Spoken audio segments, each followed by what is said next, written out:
Question number 8. This question is from arithmetic progression and geometric progression.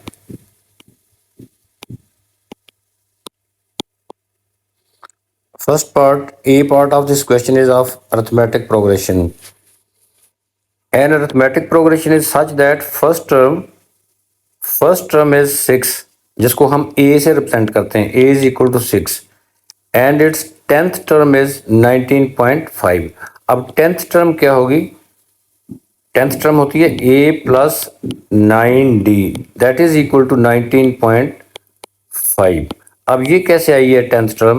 तो इसके लिए arithmetic progression के लिए जनरल टर्म का फार्मूला होता है a n is equal to a plus n minus 1 into d. अब हमने 10th term mean n is equal to 10. जब n को 10 पुट करेंगे, ये देखें यहाँ पे a 9 आ जाएगा और यहाँ पे a प्लस 10th टर्म आएगी, n को 10 पुट करेंगे तो a 10 क्या आएगा, a प्लस 10 माइनस 1 यानी कि 10 माइनस 1 9d. तो a प्लस 9d होती है 10th टर्म. तो 10th टर्म इज गिवन 19.6 और फर्स्ट टर्म जो है a से रिप्रेजेंट करते हैं वो 6 है. We have to find the sum of first 100 terms of the arithmetic progression. तो so first term, this question is of AP.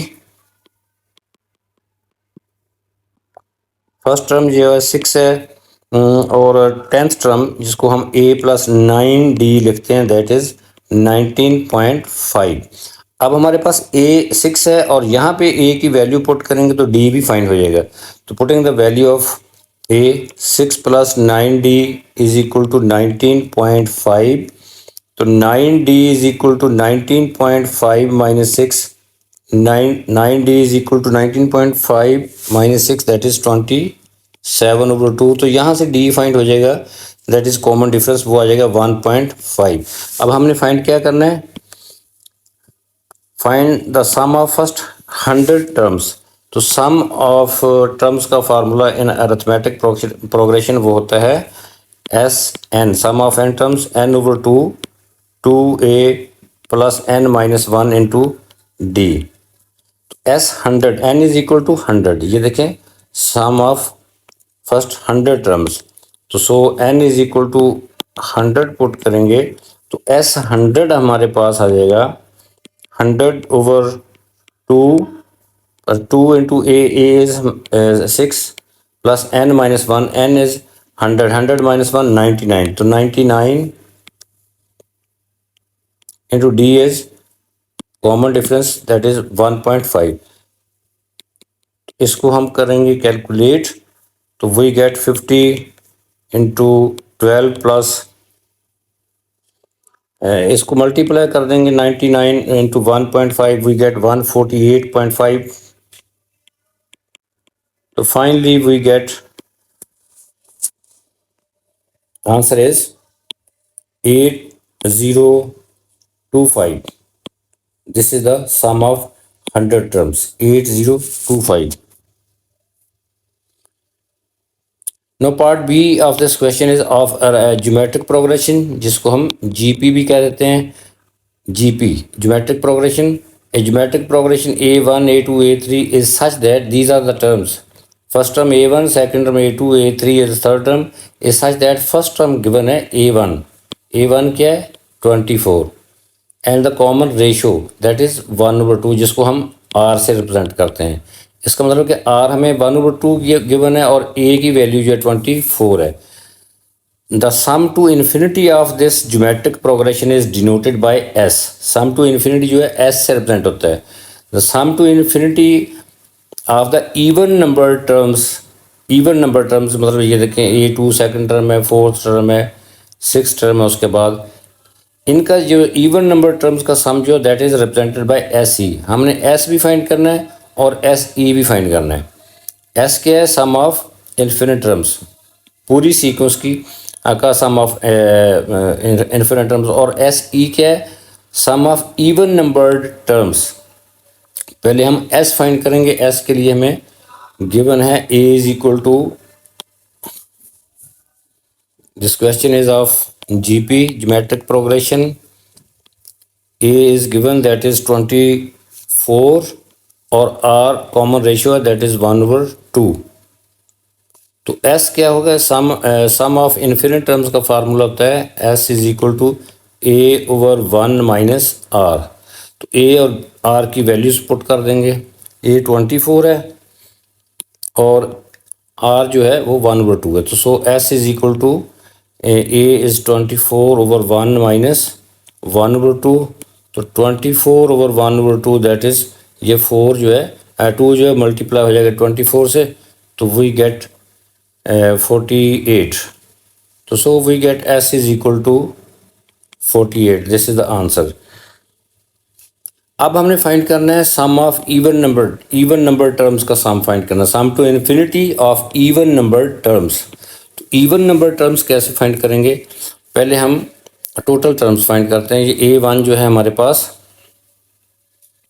GP जो है हमारे पास वो है first term that is given 24 common ratio 1/2 है. तो सीक्वेंस आएगी 24, नेक्स्ट टर्म आएगी फर्स्ट टर्म ये, और नेक्स्ट टर्म फाइंड करने का तरीका क्या होता है? A को R के साथ मल्टीप्लाई कर दें. AR सेकेंड टर्म होती है AR. सेकेंड टर्म जो है AR, A इज 24 और R इज 1/2 AR. ये देखिए, ये किसी भी GP में फर्स्ट टर्म होती है A, second term AR, third term AR square, इसी तरह AR cube, next term fourth term जिसको कहते हैं, सो ऑन. अच्छा, अब हमारे पास फर्स्ट टर्म जो ये 24 है, second term A into R, third term क्या होगी? AR square. A हमारे पास है 24, R 1/2 इसका स्क्वायर. अगली टर्म क्या आएगी? 24 इंटू 1/2 का cube using this. First term GP की क्या होती है? A, second term AR 1, next term third term AR square, AR cube next term है. तो इसी तरह ये हमने टर्म्स फाइंड कर लिए हैं. इनको करेंगे सिंप्लीफाई, तो वी गेट 24, 12, ये 1/4 है. तो 24 से 1/4 24 से मल्टीप्लाई किया तो ये 6 आ गया. तो 6. नेक्स्ट टर्म आएगी 1/8 इंटू 24 दैट इज 3. तो ये हमारे पास टर्म्स आ गई हैं. अब इवन नंबर टर्म्स क्या हैं? ये देखें, ये even number term first term ये ऑड है, सेकंड टर्म जो है 12 है, ये थर्ड टर्म है, ये फोर्थ. इवन नंबर टर्म्स जो हैं वो आएंगी 12. इवन नंबर्ड टर्म्स कौन सी होंगी? सेकंड और फोर्थ. 12 इसको फर्स्ट टर्म में लेंगे, सेकंड जो है इवन नंबर वो 3 है, एंड सो ऑन. अब इनका हमने सम टू इन्फिनिटी फाइंड करना है, तो उसको हम रिप्रेजेंट कर रहे हैं SE के साथ. सम ऑफ इवन नंबर्ड टर्म्स का सम टू इन्फिनिटी फाइंड करना है, तो फार्मूला वही होगा. SE से रिप्रेजेंट करेंगे इसको, A/1 माइनस R. तो A क्या है? A है 12, और R आप फाइंड कर लेंगे. यहाँ से A आपके पास है ये 12, R आपके पास है 3/12, R इज इक्वल टू 1/4.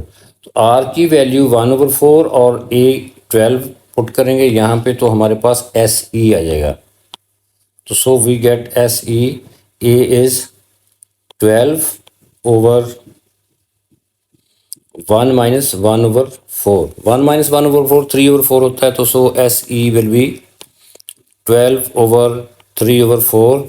तो सिंप्लीफाई करेंगे तो 12 से मल्टीप्लाई हो गए 48. 48/3 that is 16. So finally we get SE, sum of even number terms, sum to infinity of even number terms will be 16. This is the final answer.